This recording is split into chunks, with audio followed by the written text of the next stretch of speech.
So hi everyone, this is your mentor educator Akash की finally back with a very important video again। यहाँ पे आज हम अपनी 10 मिनट की सीरीज में अगेन एक बहुत इंपॉर्टेंट टॉपिक करने वाले हैं बच्चों, which is van der Waal gas equation. In 10 minute के अंदर हम पूरी इक्वेशन को समझेंगे और ये समझेंगे कि नीट में प्रीवियस ईयरली कौन-कौन से क्वेश्चंस डायरेक्टली इस इक्वेशन से आए हैं। तो जिसने तक चैनल को सब्सक्राइब नहीं किया जल्दी से कर लो, बेल आइकन दबा लो, सो बहुत सारी ऐसी वीडियोस तुम तक पहुंच सके।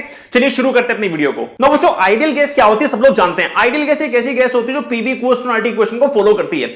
यहां पे हमने kinetic molecular theory of gases पढ़ी, इसमें बहुत सारे पोस्टर्स हमें बताए गए हैं अबाउट आइडियल गैस। लेकिन वेन डर वाल ये कहते हैं कि अगर हम रियल गैस की बात करें तो उस kinetic molecular theory of gases में दो पोस्टलेट्स ऐसे हैं जो रियल गैस पे अप्लाई नहीं होते, और उन्हीं को पॉइंट्स को समझने के बाद वेन डर वाल हमें एक ऐसी नई इक्वेशन देते हैं जिसको हम कहते हैं वेन डर वाल की रियल गैस इक्वेशन। चलिए पहले बात करते हैं वो कौन से दो पोस्टलेट है जो रियल गैस के लिए कंप्लीटली फॉल्टी हैं। चलिए पहला तुम्हारे स्क्रीन के ऊपर लिखा हुआ है जो कह रहा है the postulate which said that the actual volume of the gas molecules is negligible as compare to the total volume of the gas is faulty. बच्चों आइडियल गैस में यह कहा जाता है कि अगर मैं कंटेनर में बहुत सारी गैस भरूंगा, ठीक है, तो यहां पे जो एक्चुअल वॉल्यूम होगी ना गैस मॉलिक्यूल्स की, वो नेग्लिजिबल होगी total volume of the container के। पहला पोस्टलेट ये हम रियल गैस में अप्लाई नहीं कर सकते हैं। दूसरा postulate intermolecular attraction between the molecules in ideal gas is completely negligible. कोई भी intermolecular force between the particles नहीं होती, लेकिन रियल गैस में ऐसा नहीं होता। रियल गैस में एक intermolecular force of attraction actually में होती है। तो ये दोनों पॉइंट्स रियल गैस के लिए कंप्लीटली फॉल्टी होते हैं। नाउ जो सबसे पहले चर्चा करते हैं अपने पहले पोस्टलेट के ऊपर। पहला postulate kinetic molecular theory of gases के अकॉर्डिंग ये कहता है कि volume of the gas occupied जो भी होती है वो हमेशा उतनी होती है इतना हमारा कंटेनर की वॉल्यूम होती है। मतलब volume of the gas will be equals to volume of the container. लेकिन वेन डर वाल ये कहते हैं कि अगर मैं ध्यान से देखूं रियलिटी में एक रियल गैस के लिए, तो मान के चलो मैं इस वाले मॉलिक्यूल को कंसीडर करता हूं, तो ये केवल और केवल इस वाले एरिया को जो खाली है केवल इसे ही ऑक्यूपाइड कर सकता है। क्या ये कभी भी 3D में अगर मैं इसको कंसीडर करूं इस डायग्राम को, तो क्या ये कभी भी ये जो मॉलिक्यूल है कभी भी इस मॉलिक्यूल की जगह पे जहां पे ये ऑलरेडी बैठा हुआ है क्या उसको ऑक्यूपाई कर सकता है? आंसर है नहीं। मतलब कि वॉल्यूम ऑफ द गैस जो कंसीडर होना चाहिए किसी भी मॉलिक्यूल के लिए वो होना चाहिए volume of the container minus volume of the molecules. मतलब कि मॉलिक्यूल्स ने ऑलरेडी जो जगह घेर रखी है उसमें फर्दर कोई भी मॉलिक्यूल नहीं जा सकता, तो वो volume of the gas consider नहीं होनी चाहिए। इसका मतलब यह हुआ कि पीवी इक्वल्स टू एनआरटी जो हम इक्वेशन लिखते हैं वहां पे ये V of the container V नहीं होना चाहिए, यहां पे वी में से कुछ ना कुछ माइनस होना चाहिए। चलिए चर्चा करते हैं माइनस क्या करना है। तो बच्चों वॉल्यूम करेक्शन को समझने के लिए कंडीशन लेते हैं कि मेरे पास एक कंटेनर है जिसमें रियल गैस भरी हुई है। अब रियल गैस के molecules are free to move, they will collide. Suppose करो कि मेरा एक मॉलिक्यूल दूसरे मॉलिक्यूल से कोलाइड करता है। जब वो कोलाइड करेंगे तो कोलाइड होने की एक सक्सेसफुल कोलिजन होने की एक मिनिमम कंडीशन ये है, एक बहुत ही छोटी सी कंडीशन ये है कि उनके न्यूक्लियस के बीच का डिस्टेंस मिनिमम 2r या फिर 2r से कम होना चाहिए। यहां पे इस कोलिजन में मैं मान लेता हूं कि 2r का डिस्टेंस है मेरे दोनों के न्यूक्लियस के बीच में। अब एक सक्सेसफुल कोलिजन हुआ। बच्चों जब भी सक्सेसफुल कोलिजन होगा, अब ये जो पूरा का पूरा वॉल्यूम है, जो पूरा का पूरा स्पेस है जो 2r को रिप्रेजेंट कर रहा है, बच्चों यहां पे ये स्पेस अब कभी भी इन दो मॉलिक्यूल्स के द्वारा कभी भी ऑक्यूपाई नहीं किया जा सकता अगर ये एक सक्सेसफुल कोलिजन।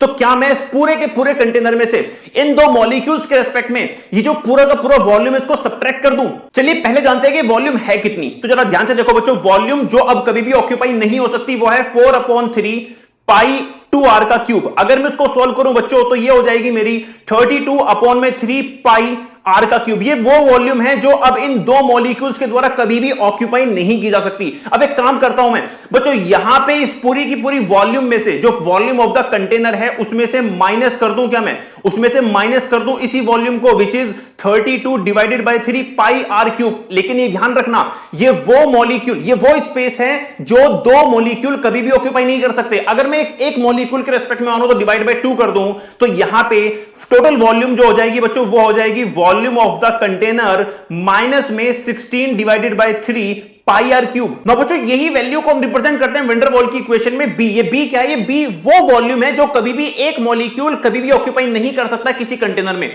अब मान के चलो अब मेरी जो नई वॉल्यूम हो जाएगी बच्चों, क्या मैं अपनी नई वॉल्यूम को लिख सकता हूं v dash equals to v minus B.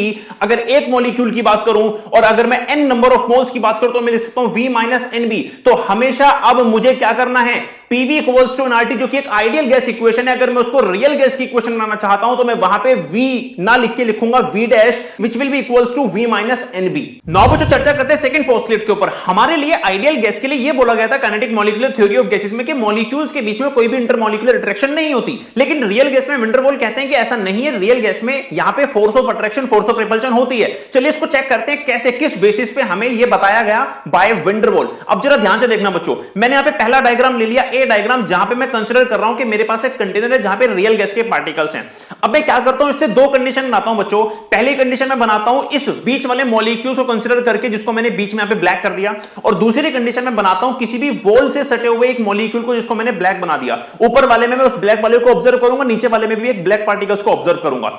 अगर मैं सबसे ऐसे एक कोई भी पार्टिकल ले लूं जो बिल्कुल सेंटर में है, अगर ध्यान से देखोगे बच्चों तो इसके ऊपर हमेशा चारों तरफ से एक फोर्स लग रही है, एक में भी फोर्स ऑफ अट्रैक्शन और फोर्स ऑफ रिपल्शन, तो मान लेते हैं फोर्स ऑफ अट्रैक्शन लग रही है चारों तरफ से।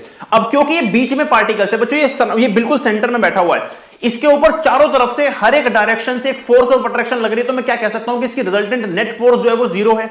मतलब कि ये मॉलिक्यूल एक ऐसा मॉलिक्यूल है जिसमें कोई भी इंटरेक्शन नहीं है, कोई भी मॉलिक्यूलर इंटरेक्शन नहीं है। लेकिन क्या ये सेम चीज एक ऐसे मॉलिक्यूल के लिए हो सकती है जो बिल्कुल दीवार से सटा हुआ है? आंसर है नहीं। क्यों? क्योंकि इसके ऊपर केवल एक डायरेक्शन से फोर्स ऑफ अट्रैक्शन, अगर आप ध्यान से देखोगे तो यहां पे फोर्स ऑफ अट्रैक्शन, यहां पे फोर्स ऑफ अट्रैक्शन, यहां पे फोर्स ऑफ अट्रैक्शन, यहां पे फोर्स ऑफ अट्रैक्शन। अब ऑपोजिट साइड से कोई भी फोर्स ऑफ अट्रैक्शन नहीं है, तो क्या इसकी नेट फोर्स जीरो हो सकती है? जब इसकी नेट फोर्स जीरो नहीं हो सकती, मतलब कि इन पार्टिकल्स की वजह से जो वॉल्स पे सटे हुए होते हैं, यहां पे एक मॉलिक्यूलर इंटरेक्शन होती है। अब इससे होगा क्या बच्चों? पीवी इक्वल्स टू एनआरटी में हम लोग कंसीडर करते हैं कि जो मॉलिक्यूल्स का प्रेशर है वो पी है, पीवी इक्वल्स टू एनआरटी। लेकिन इस कंडीशन को देखने के बाद मैं क्या कह सकता हूं कि यार पी में थोड़ा सा कुछ ना कुछ हमें इंक्रीमेंट करना पड़ेगा, just because of the molecules जो वॉल्स पे रहते हैं। तो इसीलिए वैन डर वाल की इक्वेशन में पी ना करके इसको लिखते हो पी डैश। अब ये पी डैश क्या होता है? ये पी डैश जो होता है बच्चों, ये इंक्रीज्ड प्रेशर होता है just because of the molecule जो वॉल से लगे हुए होते हैं किसी भी कंटेनर के अंदर। तो बच्चों अगर मैं इस एक्स्ट्रा प्रेशर की बात करूं, अगर मैं पी डैश को समझने की कोशिश करूं, तो क्या मैं कह सकता हूं कि डायरेक्टली प्रोपोर्शनल होने वाला है number of moles per unit volume.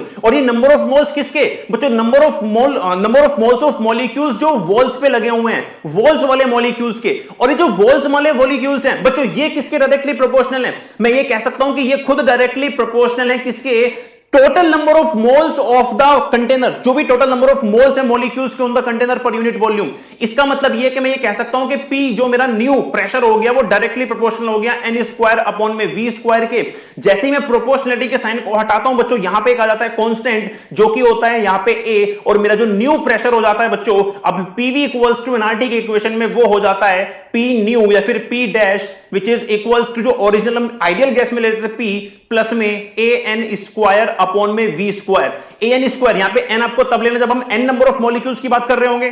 4 number of moles equals to 1, मेरा P डैश की वैल्यू हो जाएगी बच्चों P प्लस A अपॉन में V का square when N equals to 1। क्या इतनी बात सबको समझ में आती है? सो नाउ बच्चों मैं फाइनली क्या कर सकता हूं, अपनी PV equals to NRT equation को मॉडिफाई कर सकता हूं। PV इक्वल्स टू एनआरटी में लगाता हूं जो N नंबर ऑफ मॉलिक्यूल्स के लिए किसी भी आइडियल गैस के लिए। लेकिन अगर मैं बात करूं बच्चों रियल गैस इक्वेशन के लिए, तो यहां पे मेरी इक्वेशन बन जाती है P प्लस में, क्योंकि कुछ फोर्स ऑफ अट्रैक्शन या फिर फोर्स ऑफ अट्रैक्शन या फिर मुझे यहां पे प्लस करनी है, तो मुझे प्रेशर को बढ़ाना है। वो कितना हो जाएगा बच्चों? For N number of molecules AN का स्क्वायर अपॉन में V का स्क्वायर। ये तो हो गया मेरा प्रेशर में इंक्रीमेंट। ऐसे बच्चों मुझे वॉल्यूम में डिक्रीमेंट करना पड़ेगा, क्योंकि मुझे वो वाली वॉल्यूम को माइनस करना है जो कभी भी वो मॉलिक्यूल्स ऑक्यूपाई नहीं कर सकते, क्योंकि ऑलरेडी वो ऑक्यूपाइड है कंटेनर में। तो मुझे V माइनस क्या करना पड़ेगा बच्चों? B करना पड़ेगा। For n number of molecules ये NB हो जाएगा, और इक्वल्स टू हो जाएगा बच्चों for n number of molecules it is nRT। तो फाइनली मेरी इक्वेशन बनके तैयार हो गई है PV इक्वल्स टू nRT। यहां तक बात सबको समझ में आती है? अब ध्यान देना बच्चों, यहां पे अगर मैं A की बात करूं तो A यहां पे कांस्टेंट है जो कि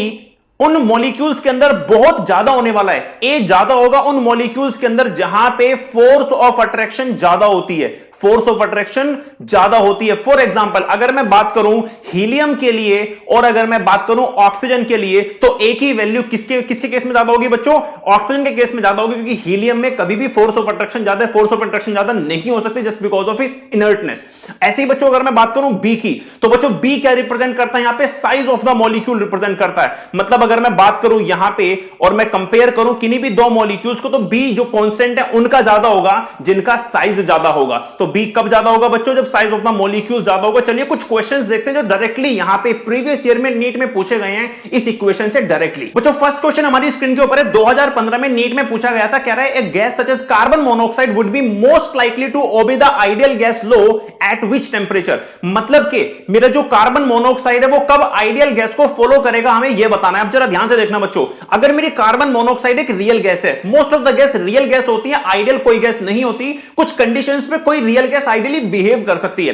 तो अगर मान लो ये इनिशियली रियल गैस है तो ये कौन सी इक्वेशन को फॉलो कर रही होगी बच्चों? P प्लस में ए एन का स्क्वायर अपॉन में V का square multiplied by V minus में NB इक्वल्स टू nRT। अब ऐसी कौन सी कंडीशन होगी जब ये आइडियली बिहेव कर सके? बच्चों ध्यान देना, अगर मैं इस केस को, अगर मैं इस गैस का टेंपरेचर तो कर दूं बहुत हाई और प्रेशर कर दूं बहुत लो, जब मैं टेंपरेचर को बच्चों हाई कर दूंगा तो उससे क्या होगा? टेंपरेचर हाई करने से वॉल्यूम की वैल्यू बढ़ जाती है। अब अगर इस इक्वेशन में आप देखोगे, अगर मैं यहां पे V को वैल्यू को बढ़ा दूं तो डिनोमिनेटर में V बढ़ रहा है, तो ओवरऑल जो n square upon V square इसकी वैल्यू बहुत छोटी हो जाएगी। मतलब ये नेग्लिजिबल हो जाएगा प्रेशर की वैल्यू के लिए, तो मैं इसको खाली P लिख सकता हूं। अच्छा दूसरी बात, अगर मैंने टेंपरेचर को बढ़ाया तो V की वैल्यू बढ़ी, जब V की वैल्यू बढ़ी तो ये इतनी ज्यादा बढ़ गई कि मैं इसमें से माइनस NB जो एक बहुत छोटी वैल्यू उसको माइनस ना भी करूं तो कोई फर्क नहीं पड़ेगा, नेग्लिजिबल हो जाएगा। तो ये हो जाएगा PV इक्वल्स टू nRT। तो बच्चों क्या कंडीशन मैंने बताई है? हाई टेंपरेचर होना चाहिए और लो प्रेशर होना चाहिए। तो क्या आंसर आ गया मेरा बच्चों? High temperature low pressure, option D is the correct one. बच्चों सेकंड क्वेश्चन मेरी स्क्रीन के ऊपर आ गया है, 2012 में नीट के एग्जाम में पूछा गया। क्वेश्चन ये कह रहा है कि मेरे पास एक रियल गैसेस की van der Waals gas equation मुझे दे रखी है। मुझे दो सेट दे रखे हैं गैसेस के। पहले वाले सेट को मुझे अरेंज करना है बच्चों increasing order of value of B में, और दूसरे वाले सेट को मुझे अरेंज करना है decreasing order of value of A में। अब अगर मैं ध्यान से देखूं बच्चों, वैल्यू ऑफ बी को अगर आपको इंक्रीजिंग ऑर्डर में लगाना है तो वहां पे बी का जो वैल्यू है वो डिपेंड करता है साइज ऑफ द मॉलिक्यूल में। मेरे पास बच्चों ऑक्सीजन है, मेरे पास कार्बन डाइऑक्साइड है, हाइड्रोजन है, हीलियम है। तो बच्चों सबसे बड़ा साइज होने वाला है CO2 का, ठीक है। CO2 का साइज सबसे बड़ा हो गया तो B की वैल्यू सबसे बड़ी हो गई CO2 की। उसके बाद अगर मैं बात करूं बच्चों सबसे छोटा तो हो गया मेरा हाइड्रोजन, तो हाइड्रोजन गैस सबसे छोटी हो गई साइज ऑफ द मॉलिक्यूल में, और CO2 का सबसे बड़ा हो गया। ऐसे मेरे पास कितने ऑप्शन है बच्चों? ऐसे मेरे पास C और D ऑप्शन है। अब अगर मैं बात करूं हीलियम और ऑक्सीजन में तो बच्चों O2 मॉलिक्यूल डायटोमिक मॉलिक्यूल है, तो हीलियम से बड़ा कौन हो जाएगा बच्चों? O2 हो जाएगा। तो क्या मेरा C ऑप्शन एकदम करेक्ट बैठ रहा है, हां या ना? यहां पे मेरा सेकंड क्वेश्चन होता है खत्म। तो बच्चों थर्ड क्वेश्चन आ गया जो कि 1990 में डायरेक्टली क्वेश्चन से पूछा गया। क्वेश्चन कह रहा है in van der Waals equation of state for a non ideal gas, मतलब कि real gas, the term accounts for the intermolecular force. Intermolecular force के लिए कौन सी टर्म यहां पे होती है? तो बच्चों इंटरमॉलिक्यूलर फोर्स के लिए होती है हमारे पास P plus A N square upon में V स्क्वायर। यहां पे n इक्वल्स टू 1 के लिए दे रखा है तो हो जाएगा P प्लस ए अपॉन में V का स्क्वायर। यहां पे हमारा बच्चों ये सेशन खत्म होता है। 10 मिनट के अंदर हमने वैन डर वाल्स इक्वेशन को देख लिया है। आई होप कि तुम्हें समझ में आ गया होगा। अगर समझ में आ गया तो कमेंट सेक्शन में जरूर बता के जाना, और हां चैनल को सब्सक्राइब कर लो, ऐसी बहुत सारी वीडियोस चैनल पे आती रहेंगी। Bye everyone.